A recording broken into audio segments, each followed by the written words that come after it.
السلام علیکم ورحمۃ اللہ وبرکاتہ۔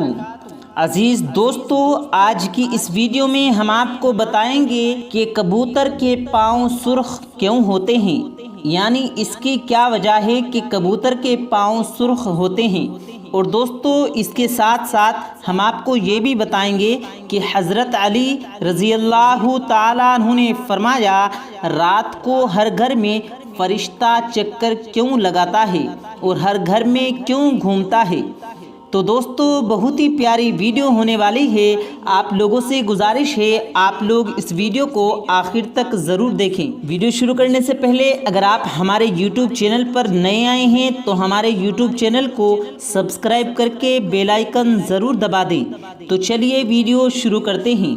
پیارے دوستو، ہم جانتے ہیں کہ کبوتر کے پاؤں سرخ ہوتے ہیں اور اس کی گردن پر دھاری نما ہار ہوتا ہے، اور کبوتر ہمیشہ مسجدوں، مزاروں اور خانقاہوں کی عمارتوں پر ہی زیادہ دکھائی دیتے ہیں۔ اس پرندے کو لوگ بڑے ہی پیار اور وقار کی نگاہ سے دیکھتے ہیں۔ کبوتر کو امن کی نشانی بھی تصور کیا جاتا ہے۔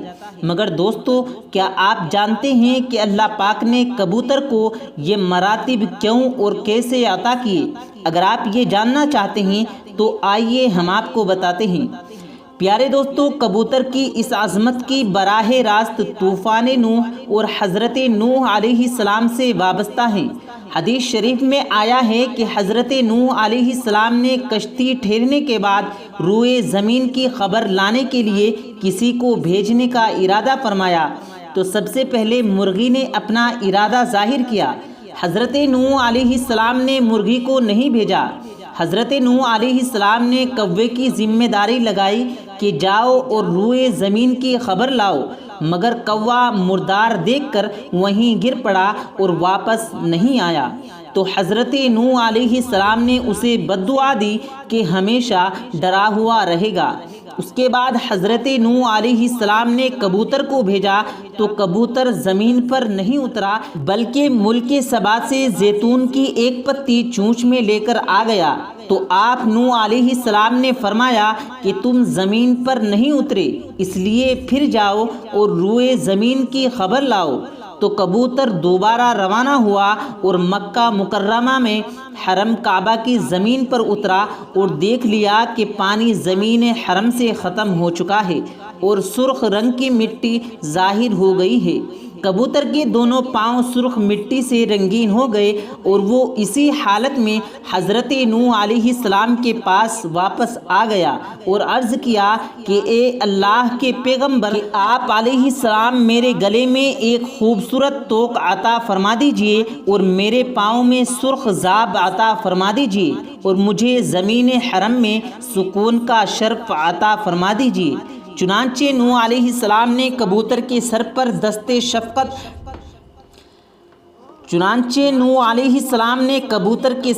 دست شفقت پھیرا اور کبوتر کے لیے یہ دعا فرما دی کہ اس کے گلے میں دھاری کا ایک خوبصورت ہار پڑا رہے اور اس کے پاؤں سرخ ہو جائیں اور اس کی نسل میں خیر و برکت رہے اور اس کو زمین حرم میں سکونت کا شرف ملے۔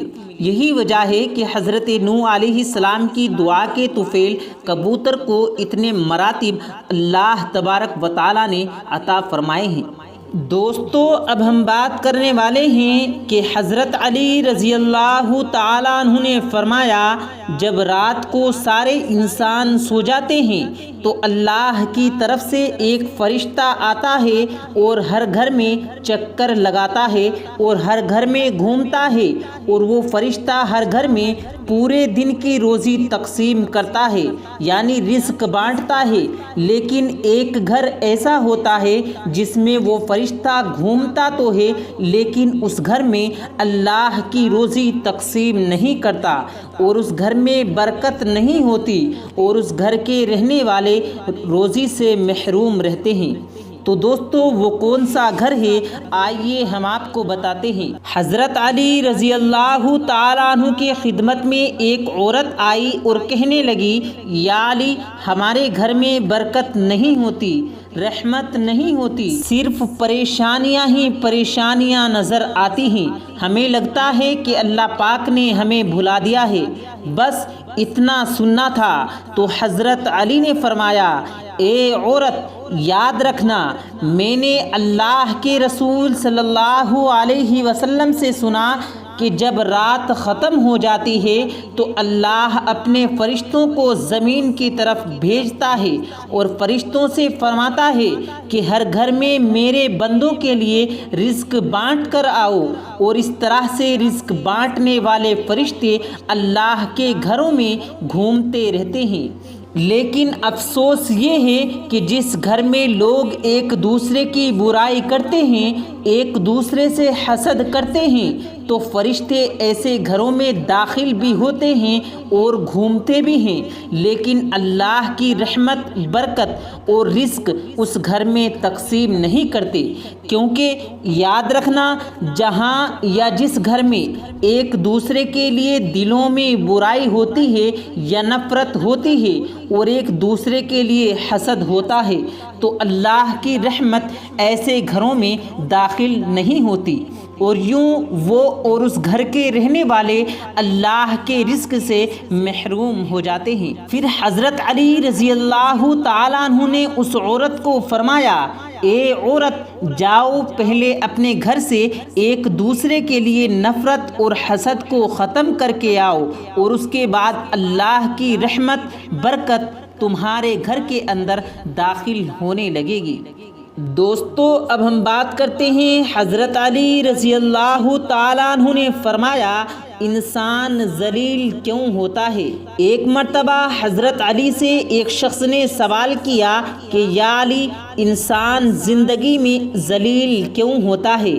تو حضرت علی نے فرمایا، اے شخص، یاد رکھنا، انسان ذلیل اپنی عادتوں کی وجہ سے ہوتا ہے۔ اللہ ہر انسان کو ایک انعام بخشنا چاہتا ہے۔ قدرت بار بار انسان کی مدد کرنے کے لیے ہاتھ بڑھاتی رہتی ہے، لیکن انسان کی کچھ عادتیں انسان کو بے عزتی کی دلدل میں دھسا دیتی ہیں، اور یوں انسان خلقت کے نزدیک ذلیل ہونے لگتا ہے۔ تو وہ شخص کہنے لگا، یا علی، وہ عادتیں کون سی ہیں؟ تو حضرت علی رضی اللہ تعالیٰ عنہ نے فرمایا، اے شخص، جس انسان کے اندر یہ 3 عادتیں ہوں، وہ اللہ کے خلقت کے نزدیک بے عزت اور ذلیل ہو جاتا ہے۔ پہلی عادت، جو فضول خرچی کرتا ہے، کیونکہ میں نے پیارے نبی حضور صلی اللہ علیہ وسلم سے سنا، فضول خرچ کرنا انسان کی صفت ہے۔ جو انسان فضول خرچی کرتا ہے وہ مفلس ہو کر ذلیل ہو جاتا ہے۔ اور دوسری عادت، جھوٹ بولنا، کیونکہ میں نے پیارے نبی صلی اللہ علیہ وسلم سے سنا کہ جو انسان اللہ کی خلقت سے جھوٹ بولتا ہے تو اللہ کی خلقت کے نزدیک وہ دن بدن ذلیل ہو جاتا ہے۔ اور تیسری عادت، غصہ کرنا، میں نے پیارے نبی صلی اللہ علیہ وسلم سے سنا کہ جو انسان اللہ کی مخلوق پر غصہ کرتا رہتا ہے تو یوں وہ اللہ کی خلقت کے دلوں سے اتر جاتا ہے اور بے عزتی کی دلدل میں گر کر ذلیل ہونے لگتا ہے۔ اے شخص، ان 3 چیزوں سے اپنے آپ کو بچا لو، تم حیات محترم رہو گے۔ دوستو، اب ہم آپ کو بتاتے ہیں کہ حضرت علی رضی اللہ تعالیٰ عنہ نے فرمایا، روٹی انسان کو بد دعا کیوں دیتی ہے؟ دوستو، حضرت علی رضی اللہ تعالیٰ عنہ لوگوں کو درس اخلاق دے رہے تھے۔